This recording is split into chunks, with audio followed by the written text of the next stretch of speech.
오늘 신명기 22장 말씀 상식이 통하는 사회라는 제목으로 우리 말씀 보도록 하겠습니다. 하나님께서 이스라엘 백성들에게 이 가나안의 모든 우상과 음란을 다 몰아내고 이 상식이 통하는 건전한 사회를 만들라고 명령하셨습니다. 하나님께서 원하시는 그 이상적인 사회라는 것은 굉장히 복잡하고 어려운 사회가 아니고 이웃을 내 자신처럼 생각하기만 하면 많은 문제들이 저절로 해결되는 그런 사회입니다. 자, 그래서 하나님께서 첫 번째로 이스라엘 백성들에게 가르치신 것이 오늘 본문에 보니까 이웃의 소나 양을 통해 이웃의 형편을 챙겨주고 배려하라라는 것이죠. 그러니까 1절과 2절에 나오는 내 형제라는 것은 나의 그 친고륙 친형제를 얘기하는 것이 아니고 이스라엘 백성들을 얘기합니다. 우리가 다른 사람들을 볼 때 그 사람을 남이라고 생각하지 않고 이 사람들이 내 형제구나, 내 자매구나 라고 우리가 볼 수만 있다면 많은 문제들이 해결될 것이죠. 하나님께서는 모든 이스라엘 백성들이 남이 아니고 한 형제, 자매다라고 말씀하시는 거예요. 같은 이스라엘 사람의 소나 양이 길을 잃고 헤매는 것을 볼 때 그것을 내 형제, 내 누이의 소나 양으로 생각하면 계속 그냥 그렇게 길을 잃고 헤매다가 사자를 만나거나 늑대에게 물려죽게 하지는 않겠죠. 자기가 보지 않았다면 모르지만은 그것을 본 이상 그 소나 양을 챙겨가지고 되돌려 줄 것이고 또 그 사람이 먼 곳에 있다 그러면 며칠 동안 돌봐주다가 주인이 찾아가게 할 것입니다. 즉 이스라엘 백성들을 위해서 많은 손해를 내가 다 감당할 수는 없을지 몰라도 우리가 약간의 관심들을 갖는다면 얼마든지 도와줄 수 있는 일을 하는 것, 그것이 상식이다라는 거예요. 그러니까 1절에서 4절 말씀을 보면은 3번씩이나 못 본 채 하지 말라, 못 본 채 하지 말라, 못 본 채 하지 말라라고 말씀하세요. 그러니까 중요한 것이 바로 이것이죠. 못 본 채 하지 말라는 거예요. 우리 주위의 형제나 자매가 어려움에 빠져 있는 줄 알면서 못 본 채 해서는 안 된다라는 것입니다. 자, 우리가 어떤 경우에는요, 우리가 너무 사랑이 넘쳐가지고 우리가 다른 사람의 인생 자체를 책임지려고 할 때도 있어요. 그러니까 예를 들어서 오늘 본문으로 예를 들면 나귀가 넘어졌는데 자기가 그 나귀의 짐까지 다 짊어지려고 하는 것입니다. 자, 그런데 이제 어떤 경우에는요, 또 반대죠. 혹시 나한테 피해가 올까 해서 나귀가 넘어져 있는 것을 보고도 못 본 채 할 수 있는 것이죠. 그냥 갈 수도 있습니다. 자, 하나님께서 말씀하시는 것은 이 세상의 그런 모든 가난한 자를 다 먹여 살려라 라는 것도 아니고요. 이 세상의 모든 거지들을 다 집으로 데리고 와서 내가 살려라 라는 말씀도 아니에요. 그러니까 내가 가진 능력 안에서 내가 거기서 관심을 가지고 도울 것이 있으면 도와주어서 일어설 수 있도록 힘이 되어 주라 라는 것입니다. 또 오늘 본문 8절을 보면은요, 집을 지을 때에 그 이웃에 대한 배려도 말씀해요. 일반적으로 이스라엘 그 집들은요, 이렇게 지붕이 평평한 그런 평평한 집이에요. 슬라브. 자, 그래서 지붕에 올라가서 무엇인가 이제 하다가 실수로 지붕에서 떨어질 수가 있고 다칠 수가 있는 것이죠. 그래서 나는 절대로 안 떨어진다. 나는 괜찮아. 그렇지만은 이제 다른 사람들을 배려해 가지고 난간을 만들라는 것입니다. 지붕에. 그러니까 내가 다른 사람의 지붕에 올라갔을 때에도 그러면 나도 다치지 않게 되는 것이죠. 자, 하나님께서는 이스라엘 백성들에게 이렇게 이웃을 내 몸처럼 생각하는 것을 아주 중요하게 보십니다. 왜냐하면 하나님께서 그 백성들을 구원하셨다면 그 후에는 그 백성들이 서로 사랑하기를 원하신다는 거예요. 구원받은 사람들끼리 챙겨주고 관심을 가져주는 것, 이것이 하나님의 법이라는 것이죠. 그리고 이렇게 하려고 할 때 가장 중요한 것이 뭐냐면은 공감할 수 있는 것입니다. 그러니까 상대방의 입장에 서는 것이죠. 내가 만약 저 사람이라면 내가 어떻게 되겠는가? 내가 만일 저 사람이라면 어떤 마음을 갖게 될까? 자, 이거를 우리가 생각할 수 있어도 우리는 많은 우리의 욕심들을 버릴 수가 있는 거예요. 자, 예수님께서는 이렇게 말씀하셨습니다. 우리 마태복음 7장에 보면 무엇이든지 남에게 대접받고자 하는 대로 너희도 남을 대접하라. 이것이 율법이고 선지자다라고 했습니다. 자, 모든 사람들의 마음속에 남에게 대접받고 싶고 인정받고 싶은 마음이 있죠. 그러나 하나님의 율법은 내가 그런 대접받기 전에 먼저 남을 대접해주고 인정해주는 것이다라는 거예요. 그렇게 하면 모든 사람이 행복할 수 있다라는 것이죠. 그렇기 때문에 나의 행복을 위해서 다른 사람의 행복을 깨트리는 것이 가장 큰 죄라는 것을 우리가 알아야 됩니다. 자, 그 다음에 두 번째, 이런 상식이나 관점도 오늘 본문에 보면은 동물과 식물에게도 영향을 미친다라는 것을 우리에게 말씀하세요. 그리고 그 영향을 세 가지로 우리에게 말씀하시는데, 먼저 6절과 7절에 보면 하나님은 그 새를 잡을 때에도 어미와 새끼를 한꺼번에 다 잡지 말라고 하시죠. 우리가 어떨 때는 막 욕심을 내 가지고 완전히 싹쓸이 하려는 그런 경향이 우리들에게 있거든요. 특별히 우리 한국 사람들은 그 물고기를 잡아도 저인망 그 그물을 쳐 가지고 그 새끼 고기까지 싹쓸이 하려고 그러잖아요. 자, 그런데 이제 길을 가다가 어미새가 이 새끼를 품고 있거나 알을 품고 있는 것을 보면은 어미와 그 새끼를 다 잡으려고 할 수 있는 거죠. 자, 그런데 그거는 하나님의 백성이 할 일이 아니라는 겁니다. 하나님의 백성들은 모든 것을 싹쓸이 해가지고 이 생물이나 동물들을 멸종될 수 있도록 하면 안 된다는 거예요. 그들도 살 수 있도록 배려해 주어야 된다는 것입니다. 자, 그렇게 할 때 하나님께서는 그 이스라엘 백성들에게 복을 누리게 하시고 장수하게 하실 것이다 라고 말씀했어요. 그러니까 이 동식물도 막 함부로 잡고 이러면 복을 누릴 수가 없고 장수할 수 없다는 거죠.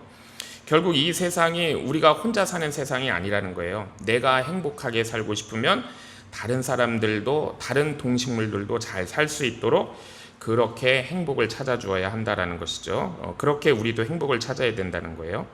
또 9절에 보면은 이 포도나무 씨를 뿌릴 때도 두 종자를 섞어서 뿌리지 못하게 하셨습니다. 이 포도나무도 그러니까 성질이 다른 거예요. 이 강한 종자가 있고 약한 종자가 있는데 이거 같이 뿌리게 되면 약한 종자는 살 수가 없게 됩니다. 이 강한 종자가 그 양분이나 모든 걸 다 빨아가는 것이죠. 자, 그런데 이 포도의 약한 종자도 나름대로 좋은 특성을 가지고 있는 거예요. 자, 그런데 이 강한 것에 눌려가지고 아무것도 결실하지 못하고 죽게 되는 것이죠.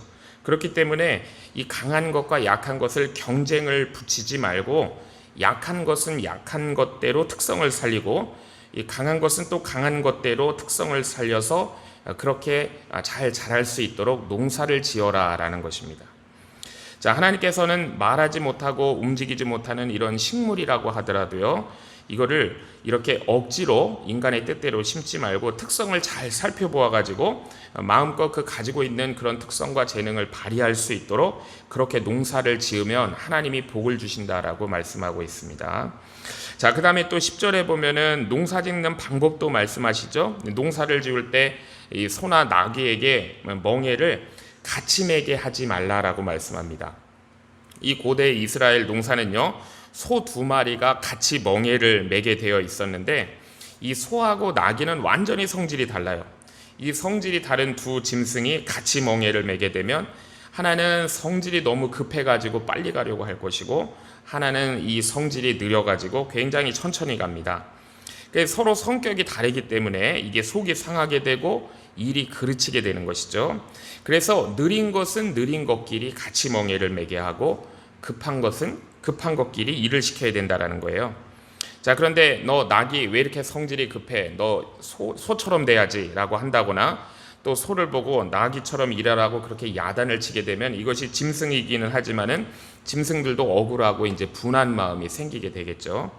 우리 마태복음 11장에 보면 우리 예수님께서 수고하고 무거운 짐진 자들아 다 내게로 오라 하셨습니다. 내가 너희를 쉬게 하리라. 나는 마음이 온유하고 겸손하니 나의 멍에를 메고 배우라. 그러면 너희 마음이 쉼을 얻으리니 내 멍에는 쉽고 내 짐은 가벼움이라 하셨습니다. 자, 우리가 무엇보다요, 우리가 세상의 무거운 짐을 다 벗어버리려면 우리가 예수님과 함께 멍에를 져야 되거든요. 자, 그런데 예수님과 함께 멍에를 메고 가려면 가장 중요한 것은 뭐냐면 예수님과 보조를 맞출 수 있어야 됩니다. 자, 세상은 더 빨리 가라 그러고 더 완벽하게 하라 그러고 그렇게 강요해요. 그렇지만은 예수님의 멍에는요, 절대로 우리를 그런 식으로 급하게 다그치거나 몰아붙이지 않습니다. 우리가 하나님의 뜻을 따라 주의 말씀을 따라 한 걸음 한 걸음씩 나아가는 것, 이것이 우리가 예수님과 멍에를 함께 지는 거예요. 또 5절에 보면은 이제 하나님은 남자와 여자의 옷에 대해서도 말씀하셨어요. 남자가 여자의 옷을 입지 말고 여자가 남자의 옷을 입지 말라라고 하십니다. 왜냐하면 남자가 여자 옷을 입는다 그래서 남자가 아기를 낳을 수 있는 것도 아니고 여자가 남자의 옷을 입는다 그래서 남자처럼 막 힘이 생기는 것도 아니에요. 이 무슨 말씀이냐면 어디까지나 남자는 남자라는 거예요. 여자는 여자라는 것입니다. 그것을 잘 인정해야 돼요. 그리고 그 범위 안에서 내가 최선을 다해서 살 때 큰 능력이 나타나는 것이지, 내가 아닌 것이 되려고 하면은 오히려 하나님께서 그에게 주신 축복조차 다 빼앗기게 된다라는 것을 말씀하는 것입니다. 그리고 또 하나님은 더 섬세한 부분을 말씀하시는데요. 이 옷을 짤 때에도 서로 다른 실을 섞어서 짜지 말라고 하세요. 11절에 보면은 양털은 동물성 실이죠. 그리고 배실이라는 것은 식물성 실입니다. 그러니까 이 동물성 실과 식물성 실은 늘어나는 정도, 이 버틸 수 있는 힘, 장력 이런 것들이 다른 거잖아요. 자, 이렇게 성질이 서로 다른 실을 섞어서 짜게 되면 결국 실끼리 서로 당기게 돼가지고 옷이 쉽게 상하게 되는 거예요. 우리 예수님께서 마태복음 9장 보면은 이 생배 조각을 낡은 옷에 붙이는 자가 없나니 이는 기운 것이 그 옷을 당기어 헤어짐이 더하게 됩니다 라고 했습니다. 즉 낡은 옷에 이 한 조각 새 천을 하나 붙인다고 해서 그 옷이 새 옷이 되지 않는다라는 거예요. 헌 옷이 새 옷이 되려면 완전히 새 옷을 짜야 되는 것이죠.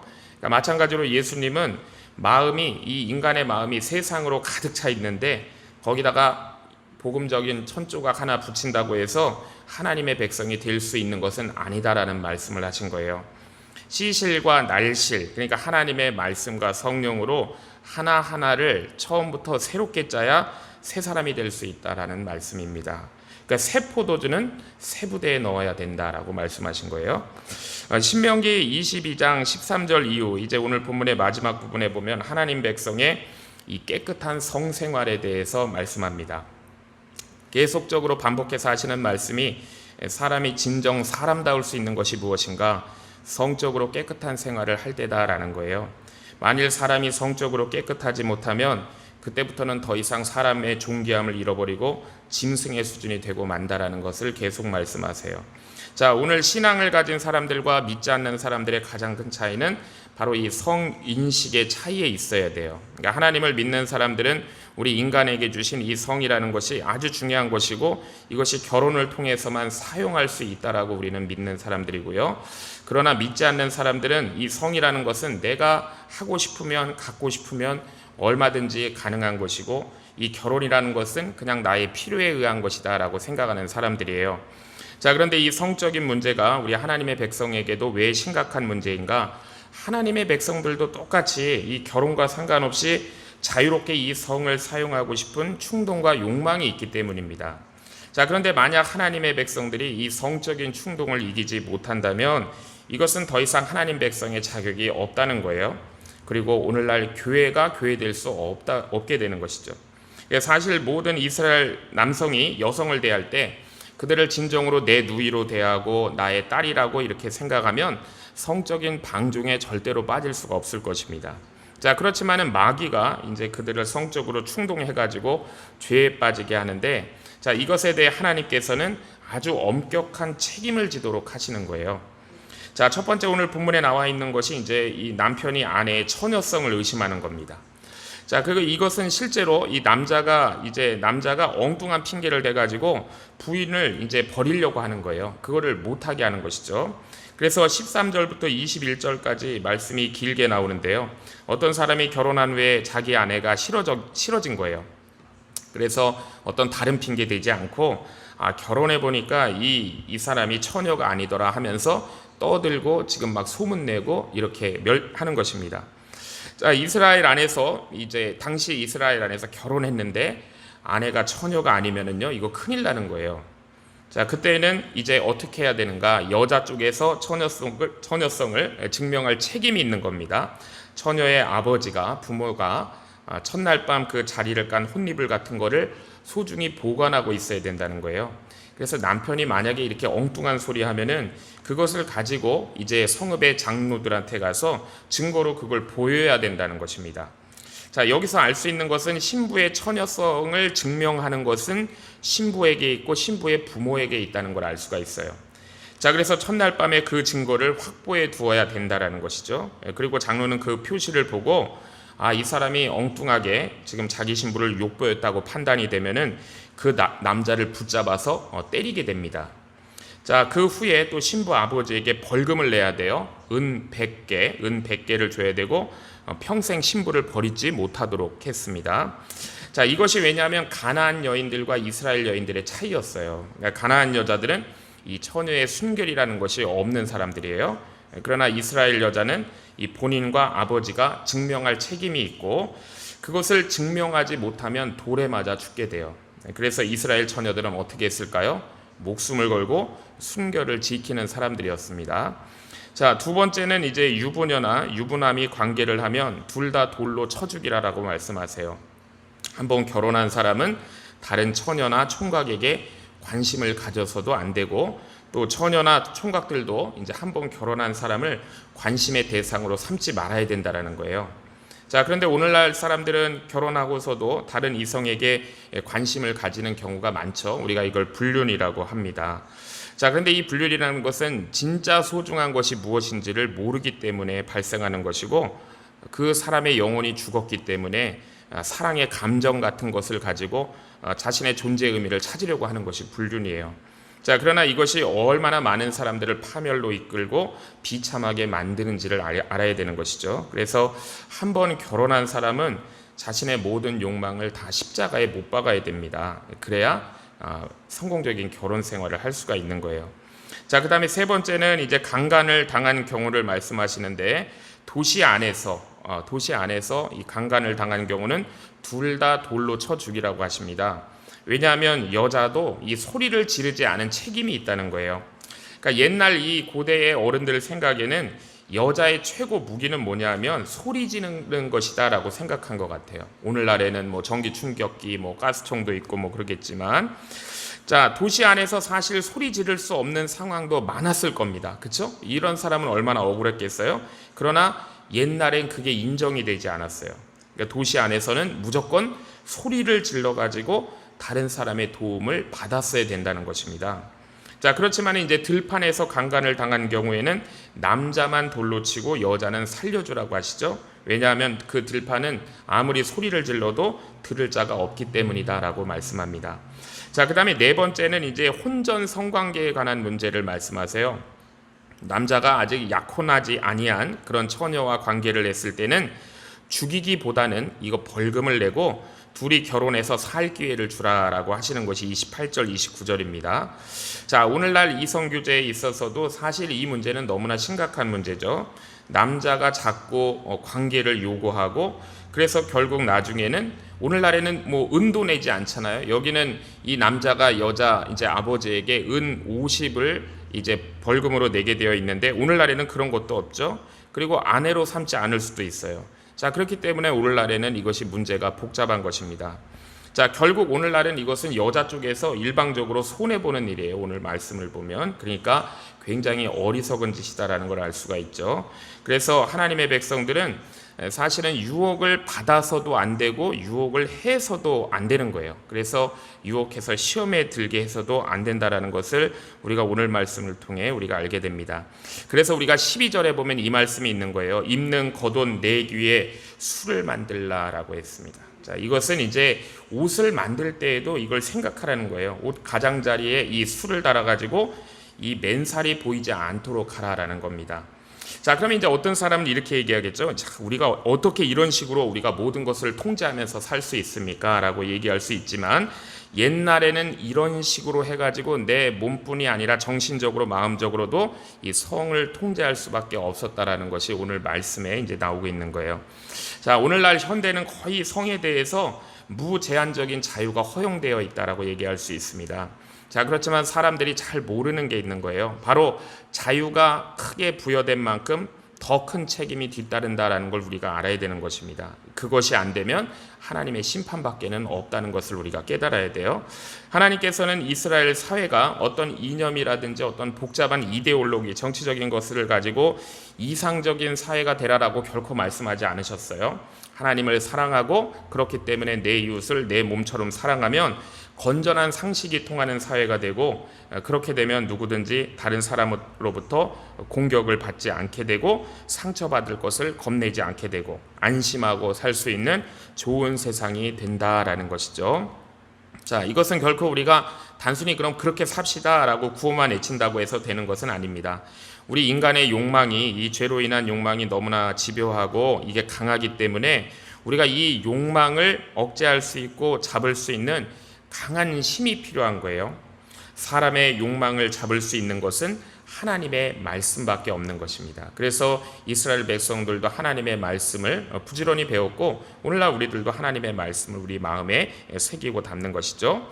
하나님의 말씀이 살아있고 상식이 통하는 사회, 이게 좋은 사회다라는 것입니다. 자, 우리도 이제 이런 공동체를 만들고 이런 나라를 만들고 사회를 만들어서 우리가 다음 세대들한테 이런 공동체를 물려줄 수 있는 하나님의 백성들 다 될 수 있기를 주의 이름으로 축복합니다. 기도하겠습니다. 하나님 아버지, 오늘 주신 말씀을 통하여 하나님의 백성이 어떻게 살아야 하는지 또 알게 하시니 감사합니다. 도움이 필요한 이웃을 보고도 못 본 채 했던 우리의 무관심과 이기심을 용서하여 주시고, 이웃을 남으로 여기지 않고 형제와 자매로 바라보며 우리의 능력 안에서 사랑으로 돕고 일으켜 세우게 하옵소서. 하나님께서 창조하신 질서와 각 사람에게 주신 고유한 특성을 존중하고 다른 사람과 비교하거나 하나님께서 주시지 않은 것 탐내지 않게 하옵소서. 예수님의 멍에를 메고 주님과 보조를 잘 맞추어 한 걸음 한 걸음 믿음으로 살아가는 저희들 되게 하여 주시옵소서. 우리의 몸과 마음을 거룩하게 지켜주시고 세상의 유혹과 정욕을 하나님의 말씀과 성령의 능력으로 이기게 하옵소서. 가정과 결혼을 소중히 여기고 다음 세대가 하나님의 말씀 안에서 순결하고 건강하게 자라도록 본이 되는 삶이 되게 하여 주시옵소서. 우리 교회가 하나님의 말씀이 살아있고 사랑과 상식이 통하는 공동체가 되기를 소원합니다. 주님 오시는 날까지 서로를 보호하고 배려하는 아름다운 공동체 되게 하여 주시옵소서. 우리를 늘 새롭게 하시고 거룩한 길로 인도하시는 예수님의 이름으로 기도하옵나이다. 아멘.